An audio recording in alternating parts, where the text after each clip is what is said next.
Alright, today what I got here is a regulator off a Campbell Hausfeld air compressor. Symptoms I'm having is every once in a while I will hear air leaking out of this regulator cap.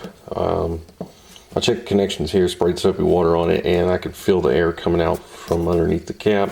So there's an internal leak, and it only happens sometimes. I think it's dirty.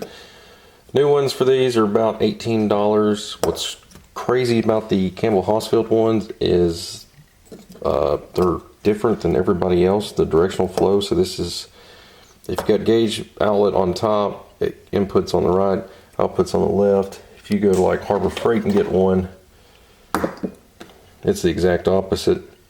If you want to do it side by side. Problem is the form factor of the compressor itself. This has a plastic shroud that kind of goes all the way around it and hugs it, so it has to be on this side and not this side. Let me show that to you. Alright, so this is what it looks like on the air compressor. It's right after the pressure switch, and the cover that goes on it is this one right here. But anyway, it's hard to line it up, but I might have to finagle with it to get it. But anyway, you can see how the gauges are supposed to pop up through there together, and that's why I kind of want to get one that's the same. And this one shouldn't be hard to take apart, but that's what I want to show in this video, is how to take one apart, possibly clean it. Let's assume it's dirty, and there's really only like 2 O-rings in that regulator. I'm the kind of person, I like to fix what I got. I don't like putting new stuff on it, so if anything, hopefully this video will be entertaining, at least. Alright, let's go back to the workbench. Alright, here's kind of a rough idea of what the inside of one of these regulators look like. Yours may be a little bit different. Again, this is for a Campbell Hausfeld one, but the majority of these air compressor manufacturers are all made in pretty much the same plant. The right here is going to be airflow coming out of the compressor, and this is going to be flowing out to your tool. What happens is you get this plastic piece here that holds, I guess you'd call this a pintle, kind of like a fuel injector. Anyway, there's a little rubber plug, this little T-shaped thing, and that's sitting on top of a spring. And then this assembly here is sitting on top of an O-ring. And what happens is there's a piston here with a spring on the back side of it that connects to the cap, and it's got an O-ring around it. And if this set pressure starts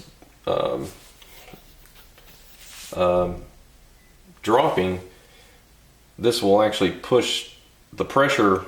If this pressure inside this chamber here drops, the pressure of the spring will push this little needle down on this little, I'm going to call it pintle, I don't know if that's correct or not, push down on this pintle here and allow airflow to go up through around that valve and into this chamber and out. And once air pressure in here exceeds the set PSI that you set with this cap, the spring will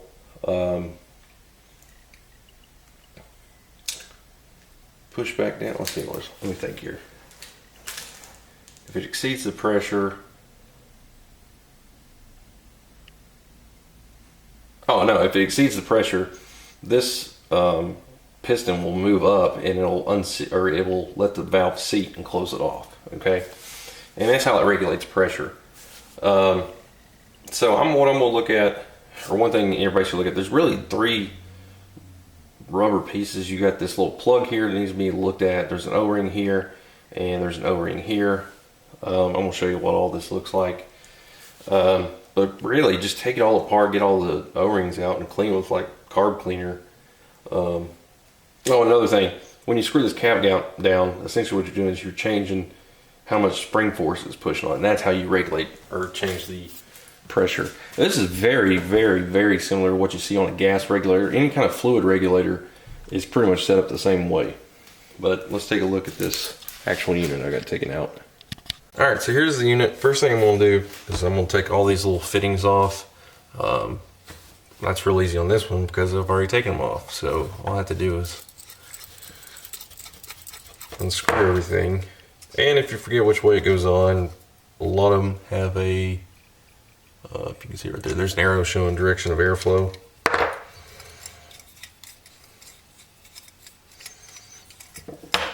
All right, if you try to unscrew this cap, at some point, it stops moving. And the reason why is there's a little pin. If I can see that pin right there, there's a little plastic stop ramp, whatever you want to call it, that's blocking that. So to get that pin right there, what I do is bring it over here where you got a lot of room. You can see, let me zoom out so you can see better some of this stuff.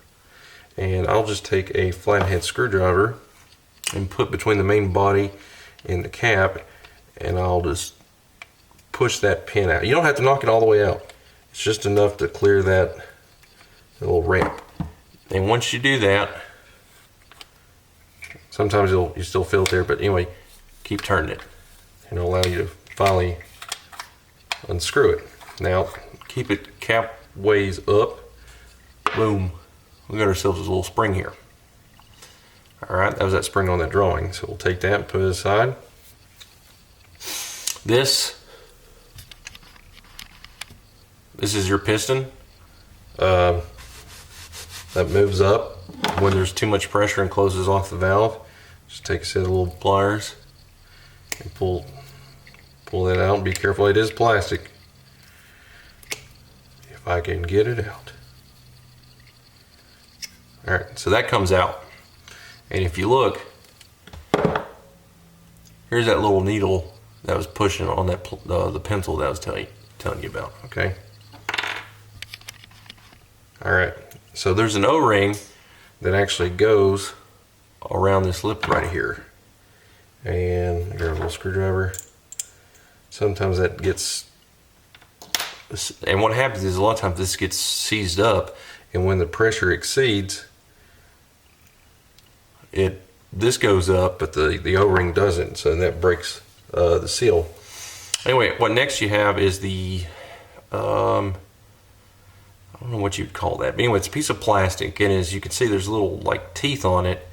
You can take an extremely large flathead screwdriver to get it out, or you can take needle nose and put the tips in those channels. If you can see it here, similar to what I'm doing here, and turn it. After it gets somewhat loose, you can stick your finger in and turn it in. Watch out, because it'll spring up a little bit. So if you take that out, watch out, because there's the little rubber pencil I was telling you about, and it's too tiny. Come on. All right. There we go. All right, let's put that aside.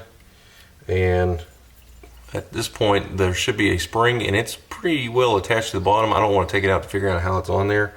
So what I do is I take some carb cleaner or any kind of solvent like that, and I'll spray all the way around this area. Then I'll take a little bit of Scotch-Brite, and I'll try to polish this lip that this O-ring rides on, so it goes a little bit better. And so once that's done, try to clean up all the little parts, and check out the O-rings on this little piece. There's an O-ring right there. Oop. See that O-ring right there? That needs to be looked at. Make sure there's no rips or tears. Again, also look at this O-ring. So let's put this back together. Remember to put your little plunger in, and small tip goes down first. So we'll take that. I'm going to use pliers because it's easier. So you see it down in there. And drop that in there, and you're going to have to push and twist at the same time because it's got a couple threads. I usually turn it by finger. We'll do it with a big screwdriver here.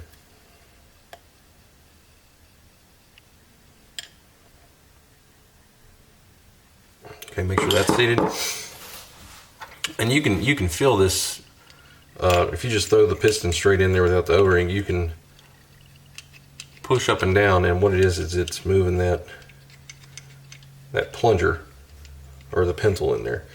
All right, then take your O-ring, and what I do is go ahead and put it on the piston around, and I put a very light coat of, I think what I put on 3-in-1 oil, just a little bit of oil around this edge, and that should keep it pretty easy sliding in the bore.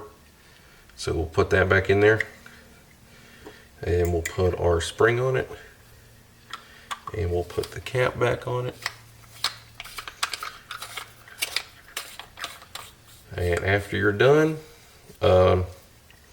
just pop that pin back in, so when you try to twist it off, see how it locks? You need that to happen, because if you accidentally twist off too much, then that piston blows out, and then you have full air pressure blown out at you, and you don't want that. And after you're done, just assemble everything back together and put Teflon seals on it, and hopefully that works for you. Again, I didn't feel like buying one of these. I'm gonna try doing this first, because like I said, it's 18 bucks, man. Plus doing this, especially since there's no broken O-rings, it's free, and I don't have to wait for something to be shipped to my door. Like I said, if you go to Home Depot or Lowe's or anything, they got the ones that are backwards. Like, look at this. You know, these look the same, except the problem is it's the way the air flows. Air flows actually this way when this one goes this way. So anyway, so if yours starts leaking air like crazy, especially through that cap, or it's not regulating pressure correctly, maybe, take it apart, see if there's any gunk in it.